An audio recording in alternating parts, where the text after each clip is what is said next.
Over the past few months, people have been knowing me as one of the few 1422 victors, and since then, people have been requesting me and DM me how to beat this mode. So I downloaded the game and spent another 4 hours just relearning the strategy. And on this video, I'm going to present to you the new optimal 1422 guide. Now, this is only based on the cycles. If you don't know anything about 1422, I highly recommend checking Frogger25's 1422 guide. It has a lot of information to know, but the thing is, his optimal 1422 run is obviously outdated. And this is why I'm creating this video. So without further ado, let's start with the optimal strategy. Oh my god, en serio, por un pixel.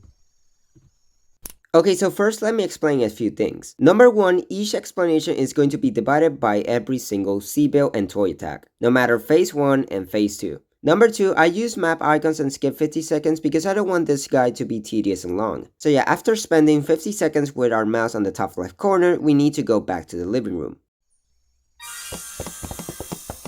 The first thing that we need to find is 1.0. He's the only character out of the rest of the characters in the windows that he doesn't get stalled. So after we go back to the living room, he will just randomly spawn. We need to choose one of the two windows to check. I personally check left first because I already been there, so why not just going back?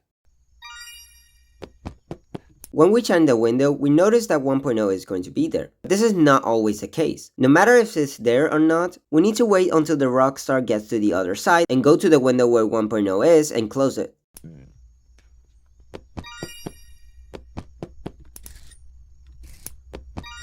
Most of the time that we need to deal with a character in one of the side windows, we deal with the other. The only time we don't check the other side is if we need to stall them while we shut the lights for Seabill or Toy. But in this case, we're really early into the strategy, so we need to deal with the other characters on the other side.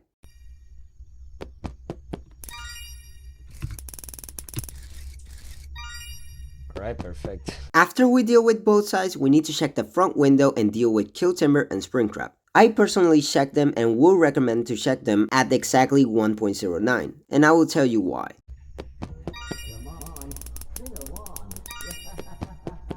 After we check the front window, we need to go to the living room and shut off the lights for Toy and Seabill. There's a lot of hate on Seabill, but I personally found him consistent. You see, if we check the front window at 1.09, then shut off the lights at 1.13, you will notice that Seabill will consistently check on us one time and then sprint the entire run. This is really good to know, since it will be a lot more consistent to deal with Seabill and check other characters faster.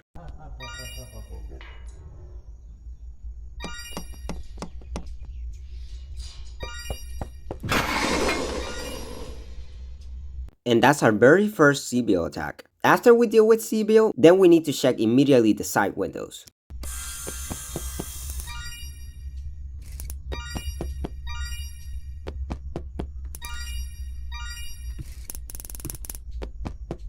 Next up is the front, but since we have a really low battery, we need to grab a battery from our bedroom.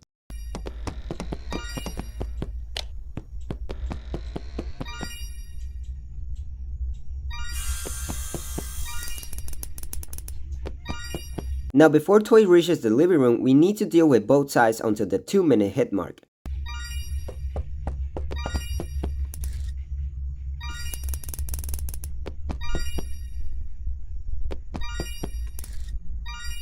If you're already dealing with the last character on the window, you can just maintain the window closed until the 2-minute hit mark, because by doing this, you can actually stall Bruce.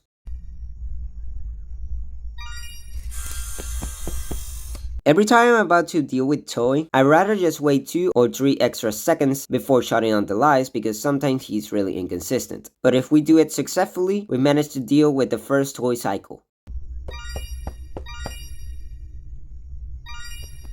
Once Toy leaves the room, check front and then both sides.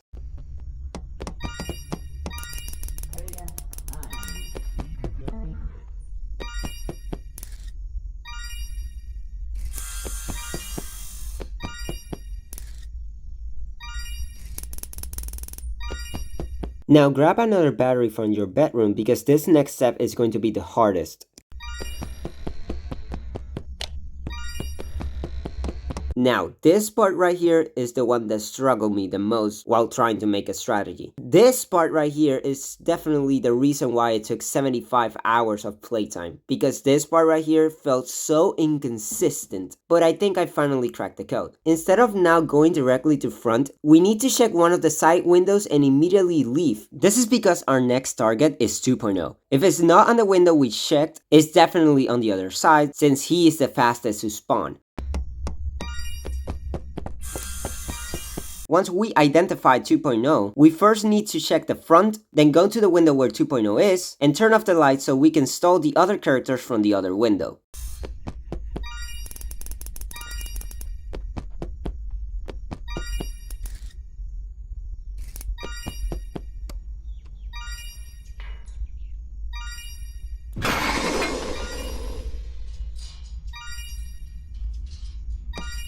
Congratulations, you're now on phase 2 technically. Now this next toy attack is going to be the exact same as the first one. The only difference are two things. First, we gotta move faster since now the animatronics are now at their max AI. Secondly, instead of grabbing a battery and then check front, we need to do it backwards since now both Kill Timber and Springtrap are a lot faster. So to recap it, first check both side windows. Keep in mind that because they are the max AI, they're gonna take longer in the curtains, so instead of closing it for like 2 seconds, you close it for like 3.5 seconds.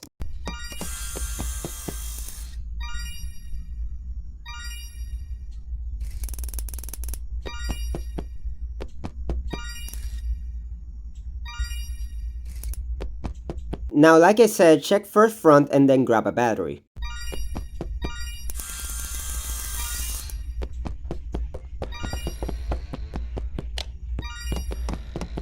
Now get rid of every character on the side windows until you hit a 325 to 330 hit mark.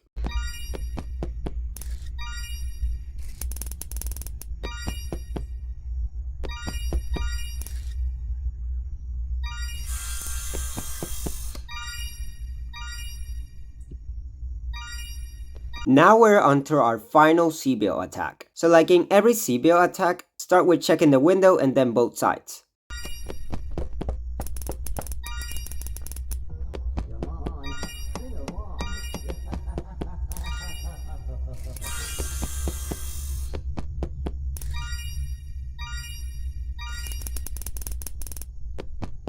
Now grab a battery to check front once more and then check one of the sides so then you can turn off the lights and stall the other window.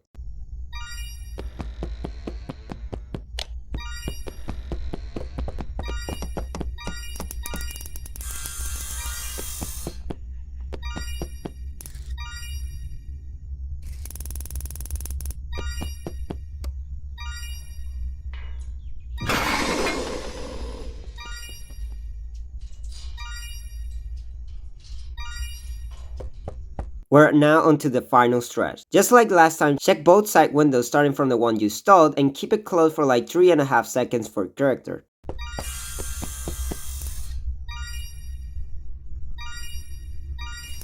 Okay, so right here I made a really huge mistake and you guys don't need to do this, alright? So we're at 7 out of 8 sleep assurance, alright? So don't get rid of Fungo and I'll explain why.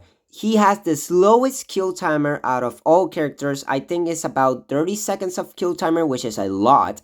So after we deal with both sides, we need to check front for Springtrap, alright? Well, that battery right there is not enough to get rid of her. Meaning that if somehow I get bad RNG and Springtrap spawns a little bit earlier than usual, I will be dead. Thank goodness she spawned a little bit later and I was just about to die, but I managed to beat this. So, if you see Fungo at 7 out of 8 sleep assurance, just ignore him because you're gonna get enough time to reach to bed and win.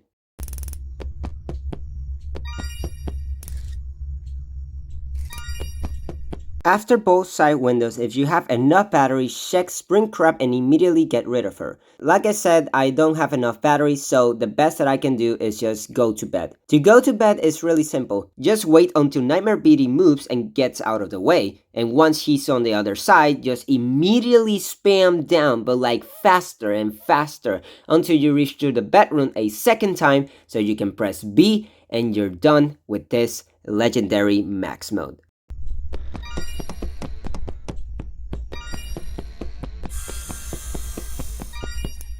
Nice.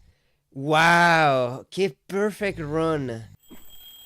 No me lo puedo creer, llevo 4 horas intentando hacerle un relearning a esto, Dios mío. Espero que haya valido la pena, espero que hayan podido entender un poco sobre mi punto de vista acerca de estas strats. Y pues nada, nos vemos en una siguiente ocasión. Bye.